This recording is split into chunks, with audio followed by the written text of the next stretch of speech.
Hello everyone. In this video, we are starting detailed analysis of UPSC Prelims 2025 GS Paper 1. Today we will analyze questions 6 to 10. Don't just watch, pause the question, attempt it and then compare your elimination logic. Our focus is not just answer but understanding what UPSC is testing. Let's start. Before we start मैं आपको एक बात बताना चाहती हूँ कि जो हमने कल किया था रूरल एग्रीकल्चर लैंड वाला, ठीक है, उसमें जो है रूरल एग्रीकल्चर लैंड पे सिर्फ टैक्स नहीं लगेगा अगर आपके पास अर्बन एग्रीकल्चर लैंड होती है. अगर आपके पास अर्बन एग्रीकल्चर लैंड है तो उस पर जो है टैक्स लगता है. ठीक है, ये बात आपने याद रखनी है कि अर्बन लैंड पे एग्रीकल्चर लैंड पे टैक्स लगेगा बट जो रूरल एग्रीकल्चर लैंड है उस पर टैक्स नहीं लगता है. ठीक है, this is very important. Now let's move to the 6th question. Consider the firstly you can attempt, pause the video and attempt it. Let's break it down. Question number 6. Consider the following statement. India has joined Mineral Security Partnership as a member. India is a resource-rich country in all the 30 minerals that it has identified. ठीक है, इसमें जो है India हमें पता है. अगर हम इसकी सेकेंड ऑप्शन को देखें ना तो इसमें इन्होंने स्टेटमेंट में क्या बोला है कि इंडिया जो है वो 30 ऑल मिनरल्स में क्या है, क्रिटिकल मिनरल्स में रिच है. तो ये ऑप्शन वैसे ही बहुत ज़्यादा एक्सट्रीम जा रही है, तो ये क्या हो जाएगी, गलत हो जाएगी, क्योंकि इंडिया बहुत सारे ऐसे मिनरल्स है जो क्या करता है, इम्पोर्ट करता है. तो उसी से हमारा आंसर आ जाएगा 1 और 3. बट हमें फिर भी स्टिल ये देखना है कि मिनरल सिक्योरिटी पार्टनरशिप क्या होता है और इंडिया ने माइंस एंड मिनरल्स एक्ट में क्या न्यू अमेंडमेंट की है एंड हमारे पास क्रिटिकल मिनरल्स क्या होती हैं. ठीक है, जो मिनरल सिक्योरिटी पार्टनरशिप है ये जो है यूएसए के द्वारा शुरू किया गया था. ठीक है, 2022 में, और इसको इंडिया ने 2023 में क्या किया था, ज्वाइन किया था. ठीक है, इसका मेन फोकस क्या था कि हमने जो सप्लाई चेन है मिनरल्स की, जैसे हमारे पास कोबाल्ट हो गया, निकल हो गया, ठीक है, सप्लाई चेन जो है, supply chain of critical minerals like निकल हो गया, हमारे पास कोबाल्ट हो गया, ठीक है, और हमारे पास लिथियम हो गया, या हमारे पास रेयर अर्थ एलिमेंट हो गई, तो उनके रिलेटेड जो है एलिमेंट्स, उनके रिलेटेड उस पर हमने ज़्यादा फोकस करना है. उसके बाद अगर हम क्रिटिकल मिनरल्स की बात, ये इसी के रिलेटेड था, बस यही चीज़ें हमने क्रिटिकल मिनरल्स में याद रखनी थी मिनरल सिक्योरिटी पार्टनरशिप में. ठीक है, और उसके बाद क्या है कि हमारे पास क्रिटिकल मिनरल्स क्या होती हैं. क्रिटिकल मिनरल्स जो हैं वो उनका जो है हाई इकोनॉमिक वनरेबिलिटी होती है, vulnerability and high economic supply chain risk. अगर मान लो कोई इन क्रिटिकल मिनरल्स पे अपनी मोनोपोली करनी शुरू कर दे तो इकोनॉमिक्स जो हमारे प्रॉब्लम्स बहुत ज़्यादा बढ़ जाएंगी, क्योंकि आजकल हर चीज़ में क्रिटिकल मिनरल्स यूज़ होते हैं. लिथियम वगैरह, आप लिथियम ट्रायंगल के बारे में सुनते ही होंगे. ठीक है, लिथियम ट्रायंगल क्या है, ABC ट्रायंगल भी बोलते हैं हम इसे. Argentina, Bolivia, Chile. ठीक है, ये हमारी क्या होगी, लिथियम ट्रायंगल है, जो सबसे हाईएस्ट प्रोड्यूसर बोलते हैं जिनको हम. इंडिया ने अब इसमें जो अमेंडमेंट्स की हैं हमारी माइंस एंड मिनरल्स एक्ट में, वो कौन कौन सी अमेंडमेंट्स हैं, ये हैं. एक तो इंडिया ने क्या किया है कि जो अपने क्रिटिकल मिनरल्स के ब्लॉक्स हैं उनको क्या कर दिया है, ऑक्शन करना शुरू कर दिया है. ऑक्शन करना क्या कर दिया है, स्टार्ट कर दिया है. और इंडिया का फोकस है कि हम लिथियम वगैरह जो है इन पे क्या करेंगे, फोकस करेंगे. लिथियम हो गया, कोबाल्ट हो गया, जो भी हमारे पास क्या है, रेयर अर्थ एलिमेंट्स हैं. ठीक है, और इंडिया का एक इनिशिएटिव भी इंडिया ने लिया है, वो क्या है, हमारे पास national critical mineral national critical mineral mission, ठीक है। ये 2023 और 24 में लॉन्च किया गया था। तो इसमें क्या करेंगे हम कि हम अपना इंपोर्ट जो है क्रिटिकल मिनरल्स का वो क्या करेंगे, रिड्यूस करेंगे। और उसके लिए हम क्या करेंगे कि ज़्यादा से ज़्यादा जो है हम एक्सप्लोर करेंगे critical minerals on the land of India, ठीक है। एक्सप्लोरेशन ज़्यादा करेंगे क्रिटिकल मिनरल्स की, ठीक है। और हमारी सप्लाई चेन को स्ट्रेंथन करेंगे, ठीक है। ये कुछ बेसिक से पॉइंट हैं जो इसमें कवर होते हैं। अगर हम बात करें, इसमें 2 वर्ड्स और यूज़ किए गए हैं, दैट इज़ एक तो है हमारे पास mining lease and composite licensing. Mining lease का क्या मतलब होता है? माइनिंग लीज का होता है कि गवर्नमेंट ने क्या किया है, परमिशन दी है कि आप यहाँ पे क्या कर सकते हो, परमिशन देना to mine, permission for mining. And जो कंपोजिट से हमें पता है कि यहाँ पे क्या होगा कि एक ही परमिट में हम उनको क्या दे रहे हैं, लाइसेंस दे रहे हैं कि वो क्या कर सकते हैं, कंपोजिट में एक्सप्लोरेशन भी कर सकते हैं, एंड क्या कर सकते हैं, माइनिंग भी कर सकते हैं, ठीक है। Let's move to the next question. Firstly you can try, then I will tell you.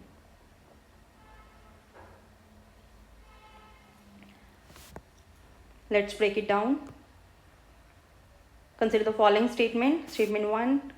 As a regard from the interest from the investment in a company, generally bond holders are considered to be relatively at low. सबसे पहले इसमें हमें क्या पता होना चाहिए, bond holders क्या होते हैं और स्टॉक होल्डर्स क्या होते हैं। बॉन्ड होल्डर्स क्या होते हैं, जैसे हमने प्रीवियस वीडियो में बात की थी, बॉन्ड होल्डर्स क्या होते हैं, जिनको हमने बॉन्ड दिया होता है, ठीक है। उन्होंने जो जिस कंपनी को पैसे चाहिए होते हैं उनको डेट पे क्या दिया होता है, मतलब डेट दिया होता है एक हिसाब से, ठीक है। उन्होंने कुछ पैसे, जैसे हमने 100 रुपये की एग्जांपल ली थी, 1% इंटरेस्ट पे 1 साल के लिए जो है, उन्होंने इसको बॉन्ड एक लिख के दे दिया कि हाँ ठीक है, 1 साल के बाद तुम मेरे पास आए ना, मैं आपको 1% इस पर इंटरेस्ट दे के आपको ये पैसे लौटा दूंगा, 101 रुपये लौटा दूंगा 1 साल के बाद, ठीक है। अब जो हमारे पास स्टॉक होल्डर्स होते हैं वो क्या होते हैं, शेयर होल्ड, मतलब कंपनी होल्डर्स होते हैं, उनके पास कंपनी के ऑनर होते हैं। वो स्टॉक होल्डर्स क्या होते हैं, जो कंपनी के ऑनर होते हैं। यहाँ पे वो क्या है, क्रेडिटर्स हैं bond holders, but stock holders क्या है, ऑनर हैं, ठीक है, कंपनी के, उनका शेयर होता है। अगर मान लो 100% कंपनी एक बंदे के पास थी तो उसकी वैल्यूएशन जो थी 100 रुपये थी, ठीक है। 1% की क्या हो जाएगी, 1 रुपया, ठीक है। अगर मैंने उसका कंपनी का 1% का शेयर लेना है, ऑनर बनना है 1% का, तो मुझे 1 रुपया देना पड़ेगा और मैं उस कंपनी की 1% की क्या बन जाऊंगी, मालिक बन जाऊंगी, ठीक है। सिमिलरली अगर हम स्टेटमेंट को रीड करें, as a regard return from the investment in the company, generally bond holders are considered to be relatively at lower risk than the stock holders. अब इसको सॉल्व करने के लिए हमें एक चीज़ और पता होनी चाहिए कि एक जो कंपनी है, ठीक है, एक जो हाँ, अगर एक कंपनी जब फेल हो जाती है या फेलियर होने की कगार पे होती है, तो उसमें जो है कुछ प्रेफरेंसेस के बेस पे जो है सबको पैसे लौटाए जाते हैं। तो वो ऑर्डर ऑफ प्रेफरेंस क्या होता है, कि वो ऑर्डर ऑफ पेमेंट का प्रेफरेंस क्या होता है, हम उसकी बात कर लेते हैं। ऑर्डर ऑफ पेमेंट कैसे की जाएगी, फर्स्टली जो है सिक्योर होल्डर्स जो हैं उनको दी जाएगी। सिक्योर होल्डर्स कौन कौन से आ जाते हैं, जैसे उन्होंने बैंक से कोई लोन लिया हुआ था वो आ जाते हैं, या फिर हमारे पास कौन आ जाते हैं, जिनके पास बॉन्ड होल्डर थे, पर उन बॉन्ड होल्डर कौन से आएंगे, जिन्होंने कोई ना कोई अपनी सिक्योरिटी दी हुई थी, ठीक है। सेकेंडली हमारे पास आ जाते हैं अनसिक्योर। अनसिक्योर होल्डर्स कौन होते हैं, अनसिक्योर होल्डर्स वो होते हैं जैसे कि डिबेंचर्स हो गए, डिबेंचर होल्डर्स हो गए, ठीक है। ये सारे क्या हो जाते हैं, अनसिक्योर हो जाते हैं। बॉन्ड होल्डर्स भी आ जाते हैं, बट इन्होंने क्या नहीं दी हुए थे, हमारे पास सिक्योरिटी, एज अ सिक्योरिटी कुछ नहीं दिया होता, ठीक है। थर्ड हमारे पास आ जाते हैं प्रेफरेंस शेयर होल्डर्स, ठीक है। प्रेफरेंस शेयर होल्डर्स में क्या आ जाते हैं, जिसको हम फिक्स डिविडेंड देते हैं कि हाँ आपको हम महीने के या साल के क्या देंगे, इतने पैसे देंगे ही देंगे, चाहे हम प्रॉफिट में हों चाहे हम लॉस में हों, ठीक है। फिक्स्ड डिविडेंड देंगे, तो वो हमारे पास प्रेफरेंस होल्डर में आ जाएंगे। फोर्थ में हमारे जो हैं, जिसमें हमारे ये स्टॉक होल्डर्स पड़ते हैं, वो आ जाते हैं, that is equity share holders, ठीक है। तो ये हो गया हमारा पेमेंट ऑफ प्रेफरेंस का चार्ट, ये आप नोट डाउन कर सकते हैं। देन अगर हम स्टेटमेंट्स की बात करें, as a regard return from an investment in a company generally bond holders are consider to be relatively at lower risk than the stock holders. अभी हमने बात की कि सबसे पहले किसको पेमेंट की जाएगी, बॉन्ड होल्डर्स को पेमेंट की जाएगी, तो इसके हिसाब से जो है ये क्या है, लोअर रिस्क पे हैं, तो स्टेटमेंट 1 क्या हो जाएगी, करेक्ट हो जाएगी। ठीक है, bond holders are lended to the company where stock holders are owners, ये तो हमने पहले स्टार्टिंग में ही बात की थी कि स्टॉक होल्डर्स क्या होते हैं, ऑनर्स होते हैं, और बॉन्ड होल्डर्स क्या होते हैं, कंपनी को लैंड करते हैं मनी, तो ये भी करेक्ट हो जाएगी। For repayment purpose bond holders are prioritize over the stock holders by the company. अब रीपेमेंट पर्पज के लिए जो बॉन्ड होल्डर्स हैं उनको प्रायोरिटाइज किया जाएगा, अभी हमने प्रायोरिटी चार्ट पढ़ा, तो ये भी क्या है, करेक्ट है। तो इसका both second and third are correct and both of them explains the first statement. यहाँ पे मिसप्रिंट हो गया। चलो move to the next question now. Here consider the following, pause the video and firstly try it. Let's break it down. Consider the following statement. India account for a very large portion of the equity option contract. Equity option contract के बारे में हम बात करेंगे कि क्या होते हैं, traded globally thus exhibit a great boom। ठीक है, इंडिया में क्या हुआ कि जो इक्विटी ऑप्शन कॉन्ट्रैक्ट्स थे वो एक पॉइंट पे ऐसे हो गया था कि बूम पे आ गए थे, बहुत ज़्यादा लोग इक्विटी ऑप्शन कॉन्ट्रैक्ट्स पे क्या करने लगे थे, इन्वेस्ट करने लग गए थे अपना ज़्यादातर अमाउंट जो है। ठीक है, इंडिया की जो स्टॉक मार्केट है वो इतनी ज़्यादा रिसेंट ईयर्स में ग्रो हुई है कि उसने हांगकॉन्ग के एक टाइम पे क्या कर दिया था, पास कर दिया था सम पॉइंट। ठीक है, there is no regulatory body either to warn the same investor. यहाँ पे ये जो है कोई भी रेगुलेटरी बॉडी क्यों नहीं है, अगर हम थोड़ा सा भी दिमाग लगा के करें। ठीक है, वैसे तो ये थोड़ा सा करंट से है, ट्रेंड बेस्ड है इकॉनमी का क्वेश्चन, बट अगर हम थोड़ा सा दिमाग लगा के करें तो यहाँ पे कोई रेगुलेटरी बॉडी क्यों नहीं है। यहाँ पे हमारे पास सेबी है जो 1992 में जो है स्टैट्यूटरी स्टेटस मिला था, 1988 में ये एस्टेब्लिश हुई थी। ठीक है, तो वो है, इन्होंने कहा कि कोई भी रेगुलेटरी बॉडी नहीं है जो स्मॉल इन्वेस्टर्स को, ठीक है, about the risk of the option trading और to act an unregistered financial adviser in this regard. ठीक है, स्मॉल इन्वेस्टर के ऊपर उनका कोई भी वार्न करने के लिए कोई अथॉरिटी नहीं है, रेगुलेटरी बॉडी नहीं है, बट हमारे पास तो सेबी है रेगुलेटरी बॉडी, तो यहाँ भी ये ऑप्शन गलत हो जाएगा और हमारा ऑप्शन इससे निकल के आएगा 1 and 2। ठीक है, India account for very large portion. अब हमें पता होना चाहिए कि इक्विटी ऑप्शन कॉन्ट्रैक्ट्स क्या होते हैं। ये एक तरह के क्या होते हैं, डिबेंचर्स होती हैं। ये क्या होते हैं, डिबेंचर्स होते हैं। ठीक है, ये क्या होते हैं, डिबेंचर्स होते हैं और give the right to buy and sell share at a fixed price. हम जो भी शेयर्स हैं उनको बाय कर सकते हैं, सेल कर सकते हैं फिक्स्ड प्राइस पे। ठीक है, इनका ये मतलब होता है, ये हाईली रिस्की होते हैं। ठीक है, और ट्रेडिंग में बहुत ज़्यादा ये यूज़ किए जाते हैं। ठीक है, move to the next question. अब हमें इसमें जो है ये क्वेश्चन है सर्कुलर इकॉनमी पे। किस पे है, सर्कुलर इकॉनमी पे। फर्स्टली हमें सर्कुलर इकॉनमी पता होनी चाहिए। सर्कुलर इकॉनमी क्या होती है, सर्कुलर इकॉनमी का मतलब होता है reduce, reuse, recycle, reduce, reuse,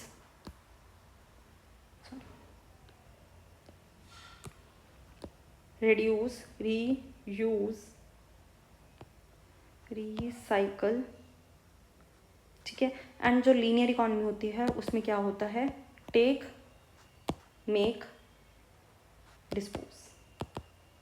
ठीक है, इनमें ये सिंपल सा डिफरेंस है लीनियर इकॉनमी और सर्कुलर इकॉनमी में। लीनियर इकॉनमी जो है वो एनवायरमेंटल फ्रेंडली होती है, जो सर्कुलर इकॉनमी है जो वो एनवायरमेंटल फ्रेंडली होती है, और लीनियर इकॉनमी नहीं होती है। इसमें हम क्या करते हैं, रॉ मटेरियल एक्सट्रैक्ट करते रहते हैं, चीज़ें बनाती हैं और उसको ख़त्म करने की कोशिश करते हैं। ठीक है, सर्कुलर इकॉनमी में क्या होता है कि हम रॉ मटेरियल कम लेते हैं और इसमें इसको सेम चीज़ को हम थोड़ा सा या तो ऐसे ही स्टार्टिंग से ही फंक्शन कर देते हैं कि वो शुरू से ही क्या हो, दोबारा यूज़ की जा सके, या फिर हम उसको किसी न किसी चीज़ में बदल सकें। ठीक है, या तो हम रीयूज़ कर सकें, या उसको किसी चीज़ में बदल सकें, या उसका कुछ और बना सकें। ठीक है, तो ये सारी चीज़ें जो हैं सर्कुलर इकॉनमी में होती हैं। अब हम क्वेश्चन पढ़ते हैं। वैसे तो ये जो है अगर हम इनके स्टेटमेंट्स पढ़ें तो ये सारी ही पॉजिटिव हैं। जैसे circular economy reduce the emission of the green house gas, ठीक है। ग्रीन हाउस गैस की ये जो इमिशंस हैं उसको क्या करता है, कम करता है। Circular economy reduce the use of raw material as a input, ठीक है। इसमें रॉ मटेरियल भी कम लगेगा क्योंकि हम क्या कर रहे हैं, उसी चीज़ को बारी बारी यूज़ कर रहे हैं। इसमें क्योंकि हम रॉ मटेरियल को कम यूज़ कर रहे हैं तो फैक्ट्रीज में ज़्यादा चीज़ें जो हैं वो कम यूज़ कर रही हैं, तो ग्रीन हाउस एमिशन भी हमारे पास कम होगी, ठीक है। सर्कुलर इकॉनमी या क्या करेगी, वेस्टेज भी क्या होगी, इससे कम होगी। तो हमारे पास आंसर क्या आ जाएगा, both statement 2 and 3 are correct and both of them explains the first statement, ठीक है। तो move to the next question. इसमें क्या आएगा, this one is the last question, sorry, this is the last question. Consider the following, pause the video and try it. Let's break it down. Capital receipts create a liability. सबसे पहले ये capital receipts वाला जो portion है वो हमारा budget से आता है। बजट जो है वो दो हिस्सों में बटा हुआ है। दैट इज़ हमारे पास होती हैं रेवेन्यू आ जाता है और हमारे पास कैपिटल। रेवेन्यू जो है हमारा डेली के डेली खर्चा होता है और जो हम कैपिटल है वो लॉन्ग टर्म के लिए होता है, ठीक है। रेवेन्यू रिसीट हमारे पास दो तरह के होते हैं, रेवेन्यू हमारे पास दो तरह के होते हैं, that is receipt and expenditure. यहाँ पे भी रिसीट एंड एक्सपेंडिचर। एक्सपेंडिचर क्या होता है, खर्चा होता है हमारा, और रिसीट जो हमारे पास पैसा आता है। अब रेवेन्यू रिसीट्स में हमारे पास कौन कौन सी चीज़ें आ जाती हैं, रेवेन्यू रिसीट्स में हमारे पास आ जाते हैं टैक्सेस आ जाते हैं, नॉन टैक्सेस आ जाते हैं, ठीक है। इनडायरेक्ट टैक्सेस बोलते हैं जिनको हम, इंटरेस्ट आ जाता है, ठीक है। हमारे पास डिविडेंड आ जाता है। ये हमारे पास क्या है, डेली टू डेली हमारे पास रिसीट्स आती हैं। सैलरीज हमें डेली की डेली पे करनी पड़ती हैं, हर मंथ पे करनी पड़ती हैं, ठीक है। सब्सिडीज़ देनी पड़ती हैं, ये भी हमें हर मंथ पे करनी पड़ती हैं। इंटरेस्ट पेमेंट्स जो हैं, ठीक है, ये भी हमें डेली की डेली ही लगती हैं, ठीक है। डिफेंस पे जो हमारा खर्चा होता है वो भी सारा, ठीक है। कैपिटल रेवेन्यू में क्या आ जाएगा, रेवेन्यू आ जाएगा हम जब किसी से उधार लेते हैं। हम रोज़ तो किसी से उधार नहीं ले सकते, तो ये क्या आ जाएगा, कैपिटल लॉन्ग टर्म उधार होता है, ठीक है। तो हमारा पास ये क्या आ जाएगा, बोरिंग। फिर आ जाएगा डिसइन्वेस्टमेंट क्या है, गवर्नमेंट के पास कोई एसेट है तो उसको क्या कर देगा वो, मान लो गवर्नमेंट ने कोई रेलवे बनाई है, मान लो गवर्नमेंट उसका शेयर कुछ प्राइवेट को दे दे, ठीक है। जैसे 100% अभी तो गवर्नमेंट के पास है, ठीक है, उसमें से 10% जो है किसी प्राइवेट सेक्टर्स को दे दे, तो उसको क्या बोलेंगे हम, डिसइन्वेस्टमेंट बोलेंगे, ठीक है। उससे जो पैसा आएगा, ठीक है, या फिर हमने जो लोन है पूरा का पूरा ही क्या हो गया है, रिकवर हो गया है, वो क्या होगा हमारा कैपिटल रिसीट्स में आएगा। एक्सपेंडिचर, अब हम कैपिटल एक्सपेंडिचर किस पे करेंगे, अगर हम कोई इंफ्रास्ट्रक्चर बना रहे हैं तो उस पर क्या होगा, हमारा कैपिटल एक्सपेंडिचर होगा। या फिर हमने क्या किया है कि स्टेट्स को क्या दिया है, लोन दिया है, ठीक है, तो वो भी क्या होगा, कैपिटल एक्सपेंडिचर होगा। अगर हम कैपिटल रिसीट्स की बात करें तो इसमें क्या होगा कि हमारी जो लाइबिलिटीज़ हैं, ठीक है, लाइबिलिटीज़ क्या होंगी, इंक्रीज़ होंगी या क्रिएट होंगी, ठीक है। और जो हमारी एसेट्स हैं वो क्या हो रहे हैं, डिक्रीज़ हो रहे हैं। इसमें क्या होगा, उल्टा होगा, इसमें हमारे एसेट्स क्या होंगे, इंक्रीज़ होंगे, ठीक है। अब हम क्वेश्चन पे चलते हैं, क्वेश्चन में क्या पूछ रहे हैं उसके बारे में बात करते हैं। Consider the following statement, capital receipts create a liability. अभी हमने बात की है कि कैपिटल रिसीट्स क्या करती हैं, लाइबिलिटीज़ क्रिएट करती हैं या फिर हमारे जो एसेट्स हैं वो रिड्यूस करती हैं। Borrowing and disinvestments are capital receipts. अभी हमने बात की थी कि कैपिटल रिसीट्स में क्या है, डिसइन्वेस्टमेंट एंड बोरिंग आते हैं, ठीक है। इंटरेस्ट जो है, इंटरेस्ट हमारा किस में आता है, रेवेन्यू रिसीट्स में आता है, ठीक है, इसमें नहीं आता। ये आपको पता होना चाहिए कि इंटरेस्ट पेमेंट जो है हम डेली की डेली करते हैं। इंटरेस्ट जो है डेली की डेली लगता है किसी भी चीज़ पे। जिस चीज़ में भी डेली की डेली कोई चीज़ हो रही है तो वहाँ वो किस में काउंट होगा, रेवेन्यू में काउंट होगा, रेवेन्यू रिसीट। यहाँ पे हम, ठीक है, तो ये ऑप्शन क्या हो गया हमारी गलत, तो यहाँ पे क्या आ जाएगा 1 and 2, ठीक है। Thank you so much. I hope you like the session.